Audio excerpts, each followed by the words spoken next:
Hello students, प्यारे बच्चों। आज हम एक क्वेश्चन देखेंगे क्लास 10th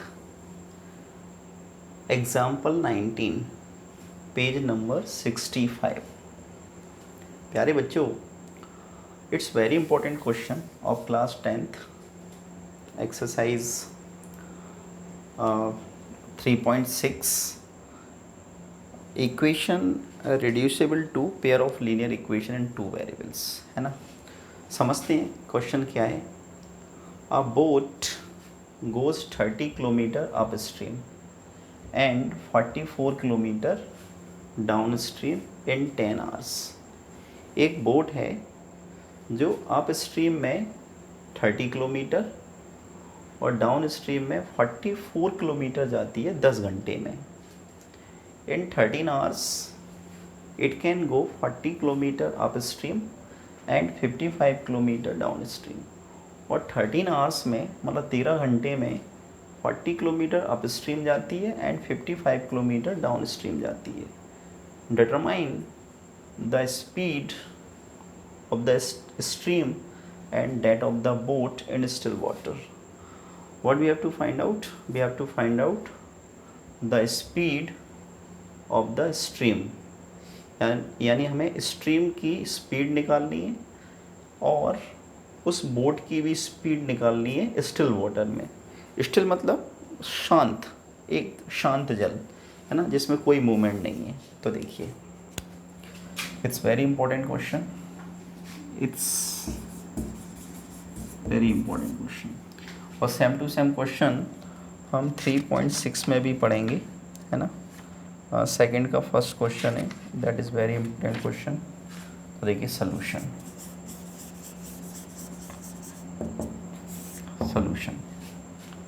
सबसे पहले जो कैलकुलेट करना है उसे लेट कर लेते हैं।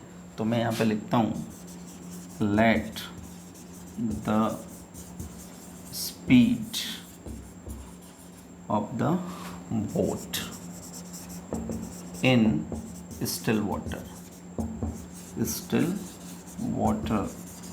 B x kilometre per hour and the speed of the stream यानी धारा, है ना, पानी जिधर बह रहा है। and the speed of the stream b by kilometre per hour. प्यारे बच्चों, हमने क्या किया कि speed of the boat in still water, यानी हमने बोट की स्पीड स्टिल वाटर में x किलोमीटर पर आवर और स्ट्रीम की स्पीड हमने y kilometre per hour let कर ली। अब देखिए प्यारे बच्चों, थोड़ा सा समझने की कोशिश करते हैं ना। यहाँ पे दो वर्ड यूज़ हुए हैं, अप स्ट्रीम और डाउन स्ट्रीम। देखिए, अगर आपको इन दो वर्ड्स का मीनिंग समझ में आ गया तो क्वेश्चन बहुत ही आसान है। देखिए,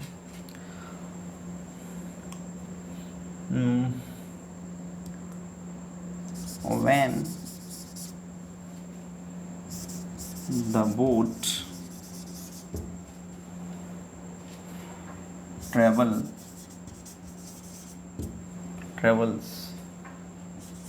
in downstream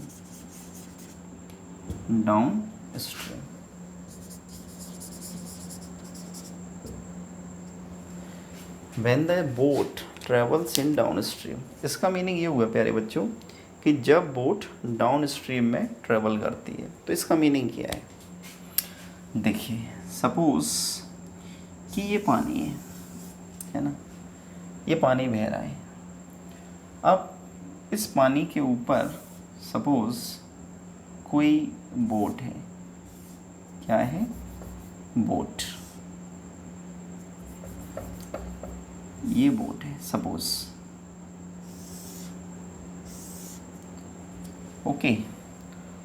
और जब पानी इधर बह रहा है, इधर बोट की जो स्पीड है वो शांत जल में कितनी है? x kilometre per hour. और जो स्ट्रीम है, ये जो पानी बह रहा है, इसकी स्पीड कितनी है? y kilometre per our. अब प्यारे बच्चों एक बात बताओ, डाउन स्ट्रीम का मतलब होता है कि ये जो नाव जो है वो जिधर स्ट्रीम बह रही है, यानी कि पानी की स्पीड जिधर है उसी तरफ नाव की भी स्पीड है, यानी ये नाव इस स्ट्रीम की डायरेक्शन में चल रही है। तो क्या होगा, ये जो बोट की जो स्पीड है x किलोमीटर पर आवर और स्ट्रीम की जो स्पीड है y किलोमीटर पर आवर, तो क्या होगा कि बोट की स्पीड में स्ट्रीम की स्पीड ऐड हो जाएगी और नाव की जो स्पीड है वो बढ़ जाएगी, है ना। वही कॉमन सेंस की बात है बच्चों, जैसे हवा जिधर चल रही है और हवा की डायरेक्शन में आप अगर साइकिल चला रहे हैं तो आपकी जो साइकिल की स्पीड है वो ऑटोमेटिकली बढ़ जाएगी। क्यों? क्योंकि उसमें हवा की स्पीड ऐड हो जाएगी। अंडरस्टूड?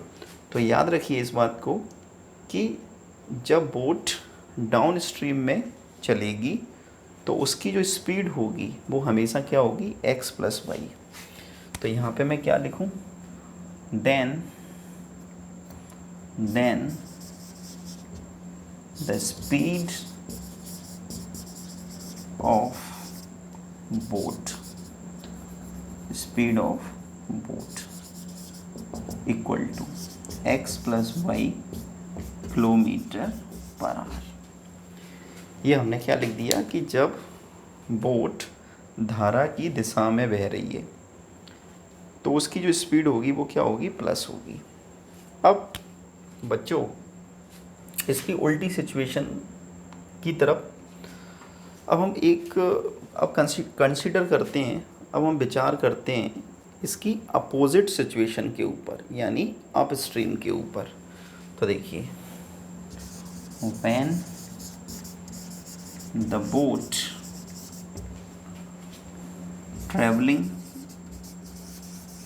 या फ्लोटिंग भी लिख सकते हैं, when the boat travelling in up stream,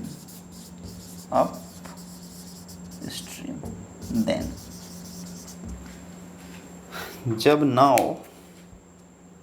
कैसे बह रही है, स्ट्रीम की अपोजिट डायरेक्शन में, तब क्या होगा देखो, यानी कि अब आप हवा चल रही है बहुत तेज़ और आप उस हवा के विपरीत यानी अपोजिट डायरेक्शन में साइकिल चला रहे हैं, तो क्या होगा देखो।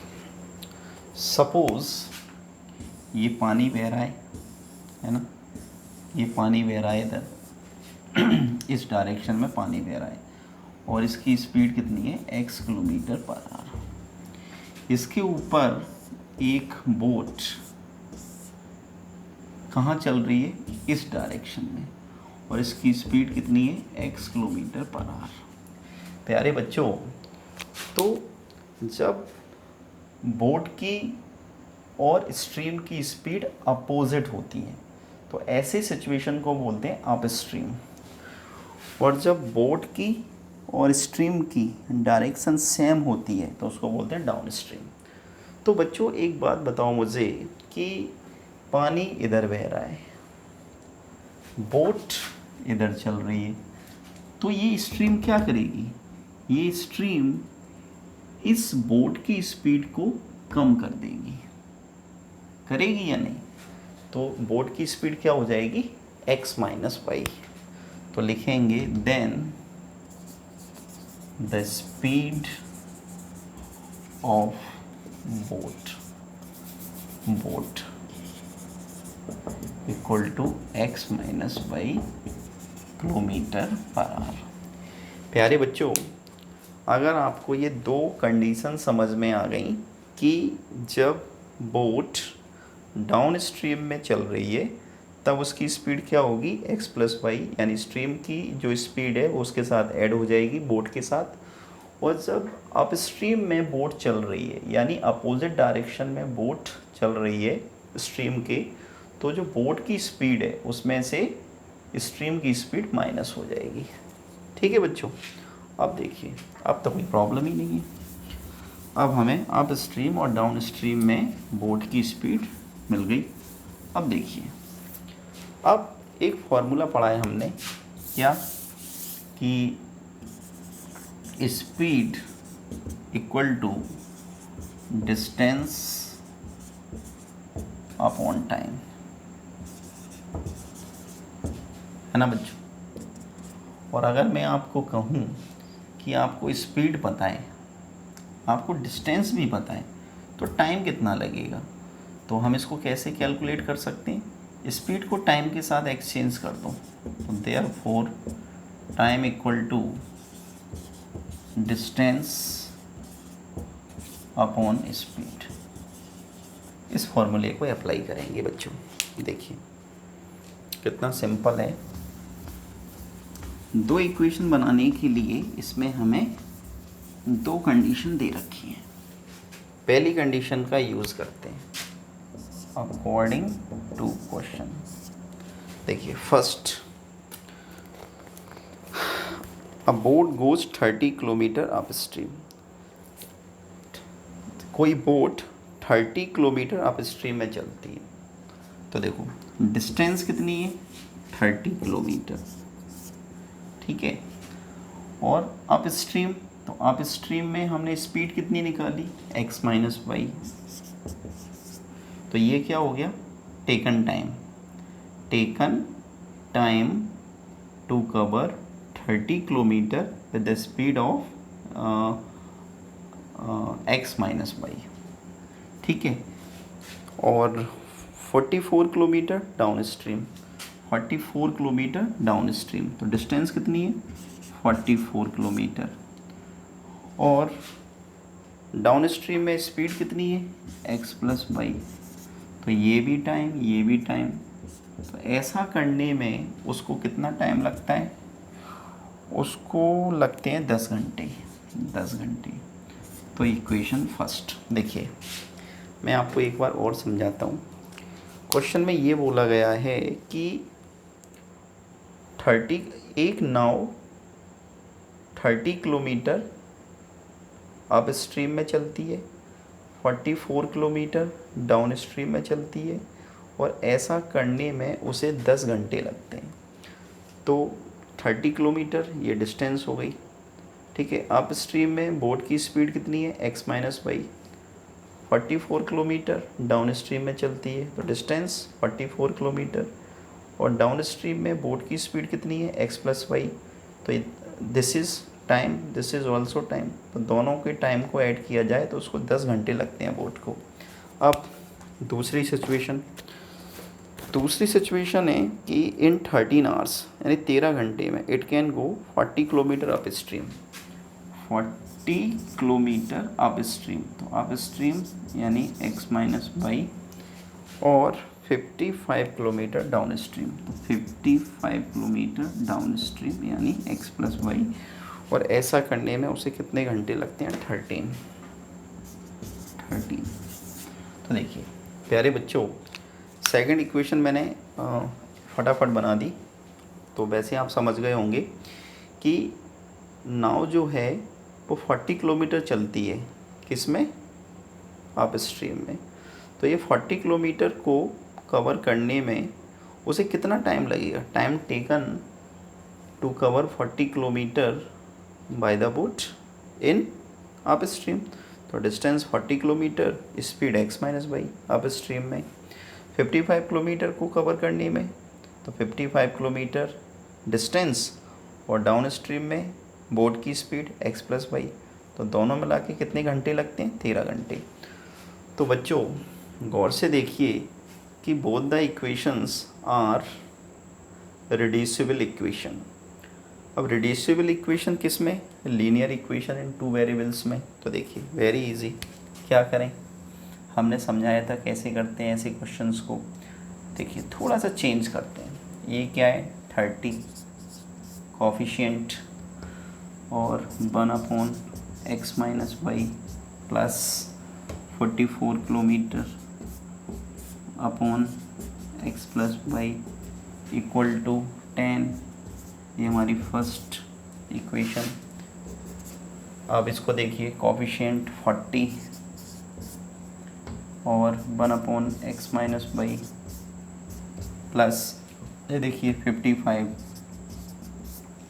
Coefficient variable 1/x plus y equal to 13 equation second.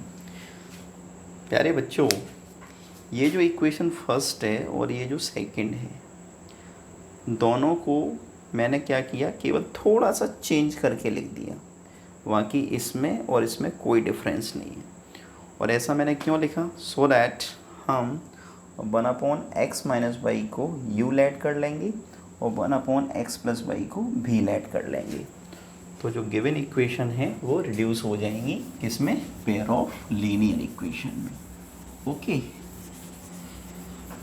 तो देखिए लेट कर लेते हैं। क्या लिखूं मैं लिखता हूं लेट।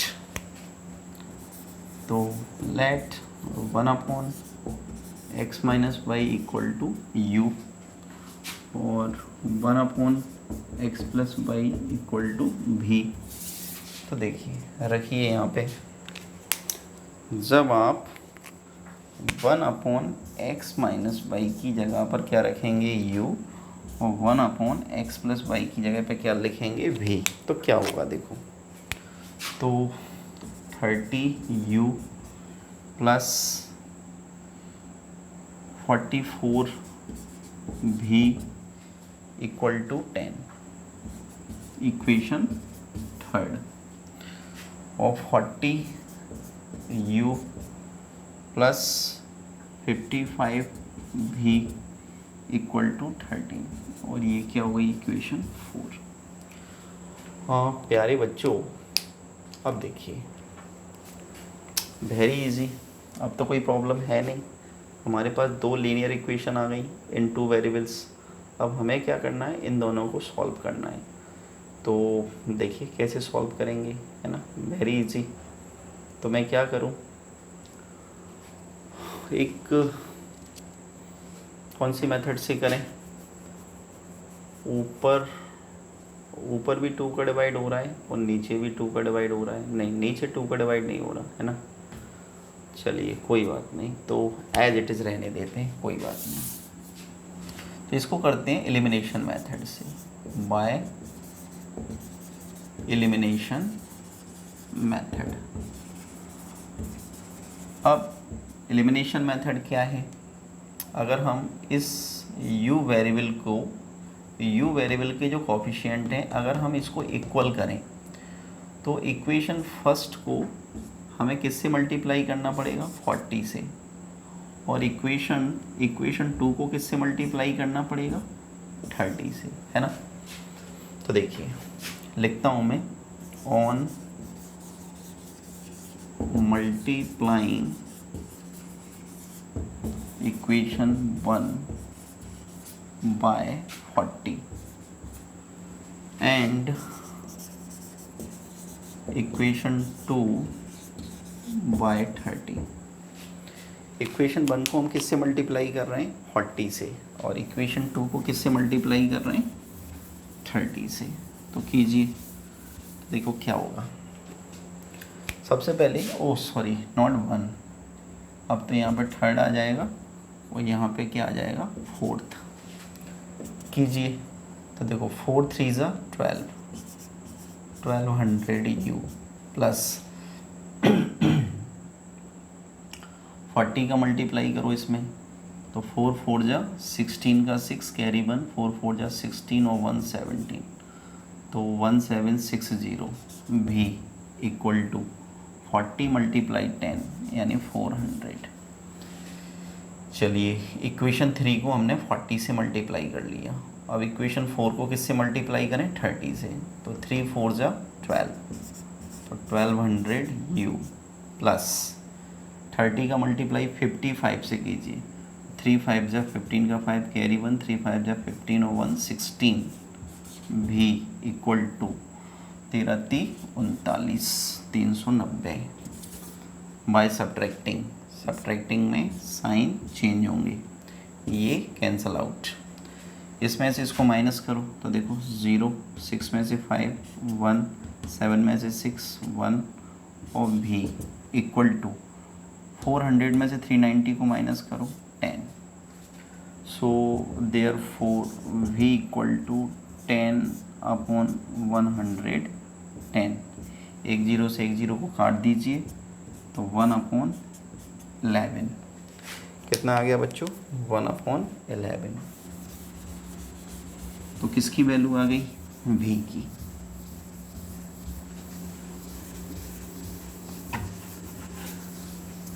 v की वैल्यू कितनी आ गई बच्चों 1/11। तो मैं यहाँ पे लिखता हूँ देयरफॉर v इक्वल टू 1/11। अब क्या करें, अब हमें u की वैल्यू और निकालना है। तो u की वैल्यू निकालने के लिए आप इस v की वैल्यू को आप 3 या 4 किसी एक में रख सकते हैं। तो थर्ड में रखें, तो y इक्वेशन